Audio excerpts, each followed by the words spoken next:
బాల్యం. ఝాన్సీ లక్ష్మీబాయి భారత చరిత్రలో వీరనారిగా ప్రసిద్ధి చెందింది. వారణాసి 1828 నవంబర్ 19న ఝాన్సీ లక్ష్మీబాయి జన్మించింది. చిన్ననాటి పేరు మణికర్ణికా తాంబే. స్నేహితులు మరియు కుటుంబ సభ్యులు ఆమెను మను అని పిలిచేవారు. తండ్రి మోరోపంత్ తాంబే ఒక మరాఠా బ్రాహ్మణుడు. తల్లి భాగీరథి సాప్రే గృహిణి. మణికర్ణికకు సాంప్రదాయక విలువలతో పాటు స్వతంత్ర ఆలోచనలు నేర్పించారు. తండ్రి మోరోపంత్ తాంబే బితూర్లోని పేష్వా బాజీరావు II ఆస్థానంలో పనిచేసేవాడు. మణికర్ణిక బాల్యం అసాధారణమైంది. మణికర్ణిక చిన్న వయసులోనే ఆమె తల్లి మరణించటంతో తండ్రే పెంచాడు. బితూర్లోని పేష్వా బాజీరావు II ఆస్థానంలో ఆమెకు రాజకీయ వాతావరణంలో పెరిగే అవకాశం లభించింది. సాధారణ బాలికల్లా కాకుండా మను ఖడ్గ విద్య, గుర్రపు స్వారీ, విలువిద్య, ఆయుధ వినియోగం వంటి యుద్ధ కళల్లో శిక్షణ పొందింది. ఆమె తెలివితేటలు, ధైర్యం మరియు నాయకత్వపు లక్షణాలు చిన్న వయస్సులోనే బయటపడ్డాయి. చదువులో కూడా ఆమె అద్భుతమైన ప్రతిభను కనబరిచింది. సంస్కృతం, మరాఠీ, హిందీ భాషల్లో నైపుణ్యం సంపాదించింది. మణికర్ణిక తాంతియా తోపే నానాసాహెబ్. మణికర్ణిక తాంతియా తోపే నానాసాహెబ్ పేష్వా దర్బార్ వీరి స్నేహానికి కేంద్రంగా మారింది. మణికర్ణిక, తాంతియా తోపే, నానాసాహెబ్ ముగ్గురు ఎక్కువగా పేష్వా బాజీరావు II దర్బార్లో పెరిగారు. మణికర్ణిక తండ్రి మోరోపంత్ తాంబే మరియు తాంతియా తోపే తండ్రి పాండురంగ్ తోపే ఒకే వద్ద బితూర్లోని పేష్వా బాజీరావు II దర్బార్లో పనిచేసేవారు. బితూర్లోని పేష్వా బాజీరావు II యొక్క దత్తపుత్రుడే నానాసాహెబ్ కావడం వల్ల ముగ్గురు ఒకే వాతావరణంలో పెరిగారు. ఈ ముగ్గురికి ఒకే సంస్కృతి, దేశభక్తి భావం బాల్యం నుండే దృఢంగా ఉండేది. రాణి లక్ష్మీబాయి, తాంతియా తోపే, నానాసాహెబ్ ముగ్గురు కలిసి బ్రిటిష్ వారికి వ్యతిరేకంగా పోరాడారు. వారు చేసిన యుద్ధాలు, పోరాటాల గురించి ముందు తెలుసుకుందాం. వివాహం. ఝాన్సీ లక్ష్మీబాయి జీవితంలో ఒక కీలక ఘట్టం ఆమె వివాహం. వివాహం ద్వారా ఆమె ఝాన్సీ సంస్థానానికి రాణిగా మారింది. 1842లో కేవలం 14 సంవత్సరాల వయసులో ఝాన్సీ మహారాజు గంగాధర్రావు నేవాల్కర్తో వివాహం జరిగింది. ఈ వివాహంతో మణికర్ణిక లక్ష్మీబాయిగా మారింది. ఝాన్సీ సంస్థానంలో రాణిగా అడుగుపెట్టింది. గంగాధర్రావు ఒక విద్యావంతుడు, కళలు మరియు సంస్కృతి పట్ల ఆసక్తి కలిగిన రాజు. లక్ష్మీబాయి తన బాల్యంలోనే ఖడ్గ విద్య, గుర్రపు స్వారీ, విలువిద్య మరియు రాజనీతి వంటి అంశాల్లో శిక్షణ పొందినందున రాణిగా తన బాధ్యతలను చేపట్టడంలో సమర్థవంతంగా వ్యవహరించింది. ఆమె ఝాన్సీ ప్రజల సంక్షేమం కోసం గంగాధర్రావుతో కలిసి పనిచేసింది. ఆమె తెలివితేటలు, నాయకత్వపు లక్షణాలు ఝాన్సీ రాజ్య పరిపాలనలో స్పష్టంగా కనిపించాయి. 1851లో లక్ష్మీబాయి గంగాధర్రావులకు ఒక కుమారుడు జన్మించాడు. అతని పేరు దామోదర్రావు. అయితే దురదృష్టవశాత్తు ఆ శిశువు 4 నెలలకే మరణించాడు. ఇది ఆ దంపతులకు తీవ్ర దుఃఖాన్ని మిగిల్చింది. ఈ విషాదం తర్వాత గంగాధర్రావు ఆరోగ్యం క్షీణించింది. సంతానం లేని రాజ్యానికి వారసత్వాన్ని కొనసాగించటానికి వారు 1853లో గంగాధర్రావు బంధువైన ఆనందరావును దత్తత తీసుకున్నాడు. అతని పేరు దామోదర్రావుగా మార్చారు. 1853లో గంగాధర్రావు మరణంతో లక్ష్మీబాయి కేవలం 25 సంవత్సరాల వయసులోనే వితంతువుగా మారింది. ఈ సమయంలోనే British East India company doctrine of lapse విధానాన్ని తీసుకొని వచ్చింది. దీన్నే రాజ్య సంక్రమణ సిద్ధాంతమని అంటారు. ఈ విధానం ద్వారా సంతానం లేని సంస్థానాలను స్వాధీనం చేసుకుంటుంది. దత్తత తీసుకున్న దామోదర్రావును వారసుడిగా గుర్తించటానికి బ్రిటిష్ వారు నిరాకరించారు. ఝాన్సీని తమ ఆధీనంలోకి తీసుకోవాలని నిర్ణయించారు. అయితే లక్ష్మీబాయి ఈ నిర్ణయాన్ని సవాలు చేస్తూ తన రాజ్యం కోసం, తన ప్రజల కోసం పోరాడేందుకు సిద్ధపడింది. రాజ్య సంక్రమణ సిద్ధాంతం, డాక్ట్రిన్ ఆఫ్ ల్యాప్స్. దీన్నే రాజ్య సంక్రమణ సిద్ధాంతమని అంటారు. బ్రిటిష్ ఈస్ట్ ఇండియా కంపెనీ భారతదేశంలో తమ పాలనను విస్తరించుకోవటానికి ఉపయోగించిన ఒక విధానం రాజ్య సంక్రమణ సిద్ధాంతం. ఈ విధానం ద్వారా రాజ్యాలను, సంస్థానాలను తమ ఆధీనంలోకి తెచ్చుకోవటానికి చేసిన కుట్ర. ఈ సిద్ధాంతం ప్రకారం పాలనలో ఉన్న సంస్థానాలకు వారసుడు లేకపోయినా లేదా పాలకుడు అసమర్థుడనే సాకుతో వారి రాజ్యాలను ఈస్ట్ ఇండియా కంపెనీలో విలీనం చేయబడతాయి. ఈ విధానం ద్వారా ఈస్ట్ ఇండియా కంపెనీ తన పాలనను మరింత విస్తరించుకోవటానికి చేసిన పన్నాగం 1848 నుండి 1856 వరకు భారతదేశానికి గవర్నర్ జనరల్ గా పనిచేసిన డల్హౌసీ రాజ్య సంక్రమణ సిద్ధాంతాన్ని అమలుపరిచాడు. ఈ విధానాన్ని సాకుగా ఉపయోగించి భారతదేశంలోని అనేక రాజ్యాలను, సంస్థానాలను ఈస్ట్ ఇండియా కంపెనీలో కలుపుకున్నారు. వాటిలో ముఖ్యంగా 1848లో సతారా, 1850లో సంబల్పూర్, 1852లో ఉదయ్పూర్, 1853లో నాగ్పూర్, 1854లో ఝాన్సీ, 1856లో అవధ్ వంటి అనేక సంస్థానాలను స్వాధీనం చేసుకున్నారు. రాజ్య సంక్రమణ సిద్ధాంతం భారతీయ రాజుల్లో భయాందోళన కలిగించింది. ఎందుకంటే ఇది వారి స్వంత పాలనను కోల్పోయే ప్రమాదంగా భావించారు. ఈ విధానం 1857 తిరుగుబాటుకు ఒక ముఖ్య కారణంగా కూడా చెప్పవచ్చు. బ్రిటిష్ పాలకులపై పోరాటం. ఝాన్సీ రాజు గంగాధర్రావు మరణం తర్వాత రాణి లక్ష్మీబాయి రాజ్యాన్ని నిర్వహించే బాధ్యతను తీసుకుంది. కానీ అప్పటికే బ్రిటిష్ సామ్రాజ్యం డాక్ట్రిన్ ఆఫ్ ల్యాప్స్ అనే నియమాన్ని అమలు చేయటం ప్రారంభించింది. ఈ విధానంలో దత్తపుత్రులు రాజ్యానికి చట్టబద్ధమైన వారసులుగా గుర్తించబడరని, అలాంటి రాజ్యాలను బ్రిటిష్ పాలనలో కలుపుకుంటామని ప్రకటించాయి. రాణి లక్ష్మీబాయి దత్తపుత్రుడు దామోదర్రావును ఝాన్సీ వారసుడిగా ప్రకటించినప్పటికీ బ్రిటిష్ ప్రభుత్వం దాన్ని తిరస్కరించింది. 1854లో British governor general lord Dalhousie బలవంతంగా తన పాలనలో చేర్చాలని నిర్ణయించాడు. ఇది కేవలం రాజ్యాధికారం కోసం మాత్రమే కాదు, భారతీయుల ఆత్మగౌరవాన్ని తుంచేయడానికి ప్రయత్నం కూడా. ఝాన్సీ కోటను ఖాళీ చేయమని ఆమెకు ఉత్తర్వులు జారీ చేస్తాడు. కానీ రాణి స్పష్టంగా చెప్పింది, నా ఝాన్సీని నేను ఇవ్వను. ఈ ఒక్క మాట బానిసత్వాన్ని గట్టిగా బదులిచ్చినట్లయింది. ఆమె తిరుగుబాటుకు సంకేతంగా మారింది. ఝాన్సీని కోల్పోవటం.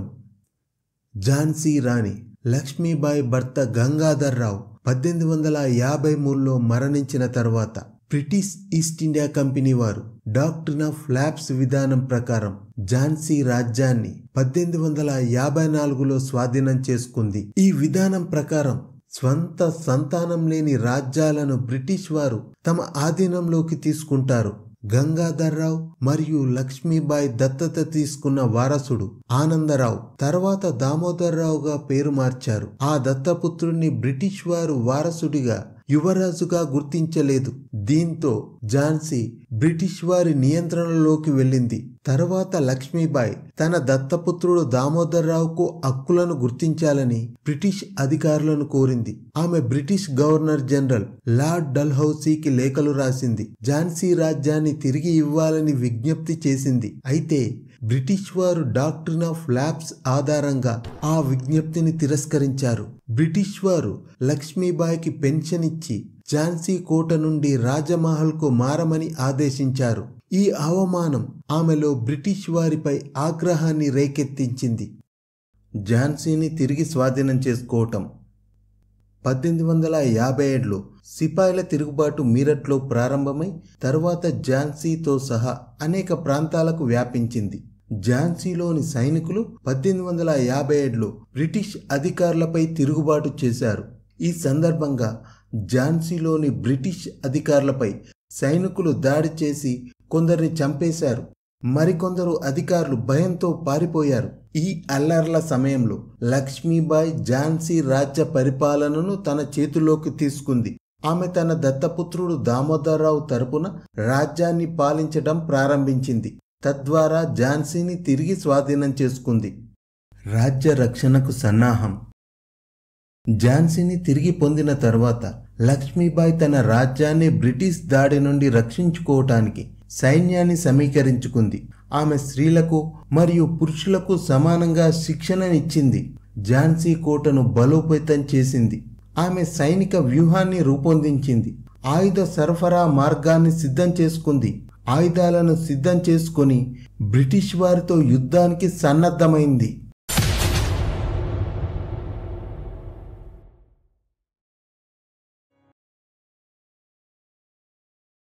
యుద్ధాలు.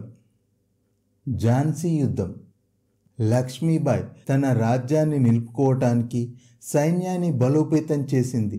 మహిళలకు సైతం యుద్ధ శిక్షణనిచ్చింది.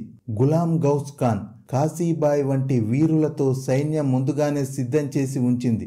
లక్ష్మీబాయికి తన చిన్ననాటి మిత్రుడు తాంతియా తోపే ఝాన్సీ రక్షణకు సైన్యాన్ని సహాయంగా అందించాడు. బ్రిటిష్ సైన్యం ముట్టడి. 1858 మార్చి 23న సర్ హ్యూ రోజ్ నేతృత్వంలో బ్రిటిష్ సైన్యం ఝాన్సీ కోటను ముట్టడించింది.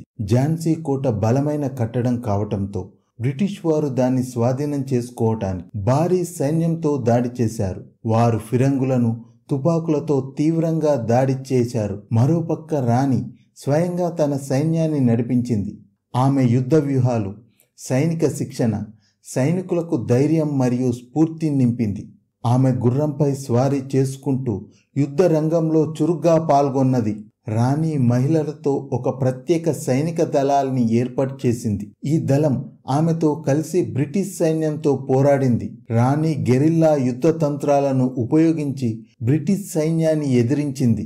ఆమె గుర్రంపై స్వారీ చేస్తూ సైన్యాన్ని ఉత్తేజపరిచింది. రాణి ఝాన్సీ కోటను రక్షించడానికి 1858 మార్చి చివరి వారం నుండి ఏప్రిల్ మొదటి వారం వరకు తీవ్రంగా పోరాడింది. బ్రిటిష్ వారి నుండి ఫిరంగుల దాడిని, ముట్టడిని ఎదుర్కొంది. తాంతియా తోపే తిరుగుబాటు దళాలను రాణికి సహాయంగా పంపించాడు. అయితే బ్రిటిష్ సైన్యం యొక్క సంఖ్యాబలం మరియు అధునాతన ఆయుధాల ముందు ఝాన్సీ సైన్యం క్రమంగా బలహీనపడింది. ఝాన్సీ యుద్ధంలో కీలక ఘట్టం. 1858 ఏప్రిల్ 3న ఝాన్సీ యుద్ధం ఒక కీలక ఘట్టానికి చేరుకుంది. బ్రిటిష్ సైన్యం సర్ హ్యూ రోజ్ నేతృత్వంలో 1858 ఏప్రిల్ 3న ఝాన్సీ కోట ముట్టడిని తీవ్రతరం చేశారు. ఆ రోజు కోట బ్రిటిష్ వారి చేతిలోకి వెళ్ళింది. బ్రిటిష్ సైన్యం వారి ఆధునిక ఫిరంగులతో కోట గోడను ధ్వంసం చేశారు. రాణి లక్ష్మీబాయి నేతృత్వంలోని సైన్యం ధీటుగా ఎదిరించినప్పటికీ బ్రిటిష్ వారి సైన్యం అధికంగా ఉండటం మరియు ఆయుధాల బలం వల్ల కోట రక్షణ బలహీనపడింది. ఏప్రిల్ 3న బ్రిటిష్ సైన్యం కోట గోడలోని ఒక భాగాన్ని ధ్వంసం చేసి కోటలోకి ప్రవేశించారు. ఈ దాడిలో రాణి సైన్యం భారీగా నష్టపోయింది. ఝాన్సీ కోట బ్రిటిష్ వారి ఆధీనంలోకి వెళ్ళింది. కోట పడిపోయిన తరువాత బ్రిటిష్ సైన్యం ఝాన్సీలో దారుణమైన దాడులు చేశారు. అనేక మంది సైనికులను మరియు సామాన్య ప్రజలను హతమార్చారు. రాణి తప్పించుకోవటం.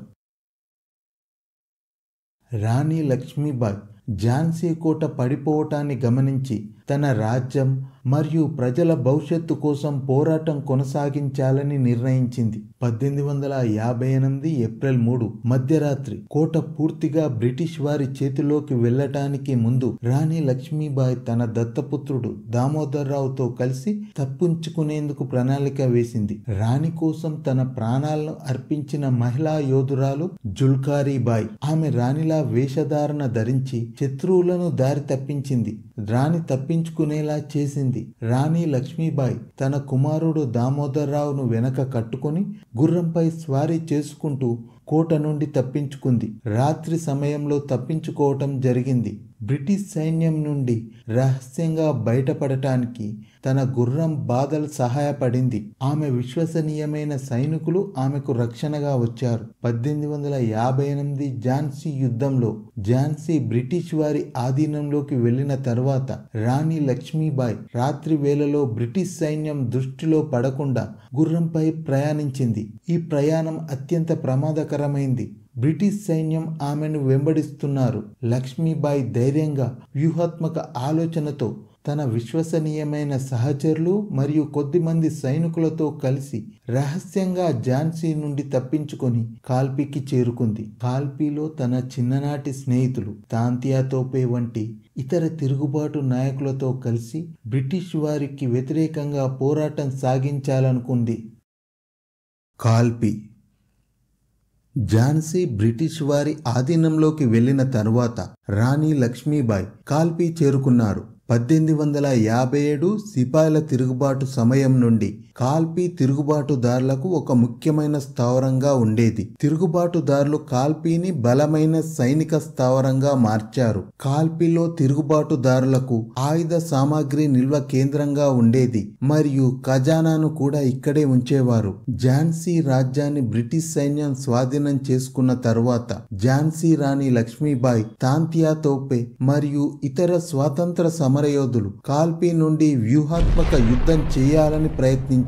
కాల్పీలో తిరుగుబాటుదారులకు అవసరమైన ఆయుధ సామాగ్రి కేంద్రాలు తాంతియా తోపే నాయకత్వంలో నిర్వహించేవారు. కాల్పీ యమునా నది ఒడ్డున ఉండటం వల్ల సైనిక రవాణాకు మరియు రక్షణకు అనుకూలంగా ఉండేది. తిరుగుబాటుదారులు దీన్ని తమ స్థావరంగా ఉపయోగించారు. ఝాన్సీ, కాన్పూర్, గ్వాలియర్ వంటి తిరుగుబాటు కేంద్రాలను కలిపే ముఖ్యమైన స్థావరం కాల్పీ. దీనిపై నియంత్రణ సాధించటం అటు తిరుగుబాటుదారులకు మరియు బ్రిటిష్ వారికి కీలకంగా మారింది. రాణి లక్ష్మీబాయి మరియు ఇతర నాయకులు కాల్పీని కాపాడుకోవడం ద్వారా తమ స్వాతంత్ర పోరాటాన్ని కొనసాగించాలని, బ్రిటిష్ వారిని ఎదిరించాలని భావించారు. కాల్పీ పట్నం చాలా ముఖ్యమైన కేంద్రం కావటంతో బ్రిటిష్ వారు దానిని తమ ఆధీనంలోకి తీసుకోవాలని అనుకున్నారు. బ్రిటిష్ వారు భారతదేశంలో తిరుగుబాటును అణచివేయటానికి కాల్పీని స్వాధీనం చేసుకోవాలని నిర్ణయించారు. తిరుగుబాటుదారులు అధికంగా ఉన్న ఝాన్సీ, కాన్పూర్, గ్వాలియర్ మధ్యలో కాల్పీ ఉండటం వ్యూహాత్మకంగా కాల్పీని ఆక్రమించడం ద్వారా తిరుగుబాటును అణచివేయవచ్చని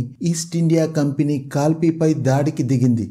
కాల్పీ యుద్ధం సర్ హ్యూ రోజ్ నాయకత్వంలో బ్రిటిష్ సైన్యం ఆధునిక ఆర్టిలరీ శిక్షణ పొందిన సిపాయిలతో కాల్పీ వైపుకు ముందుకు సాగారు. వారు ఝాన్సీ విజయం తర్వాత మంచి ఊపులో ఉన్నారు. 1858 మే 22న బ్రిటిష్ సైన్యం కాల్పీపై దాడిని ప్రారంభించింది. వారు తిరుగుబాటు స్థావరాలను లక్ష్యంగా చేశారు. బ్రిటిష్ వారి తుపాకులు మరియు ఫిరంగుల దాడులు తిరుగుబాటుదారులకు భారీ నష్టాన్ని కలిగించాయి. రాణి లక్ష్మీబాయి, తాంతియా తోపే నాయకత్వంలో తిరుగుబాటుదారులు ధైర్యంగా పోరాడారు. వారు బ్రిటిష్ సైన్యాన్ని ఎదిరించడానికి గెరిల్లా యుద్ధ వ్యూహాలను కూడా ఉపయోగించారు. రాణి లక్ష్మీబాయి స్వయంగా యుద్ధ భూమిలో సైన్యాన్ని నడిపించింది.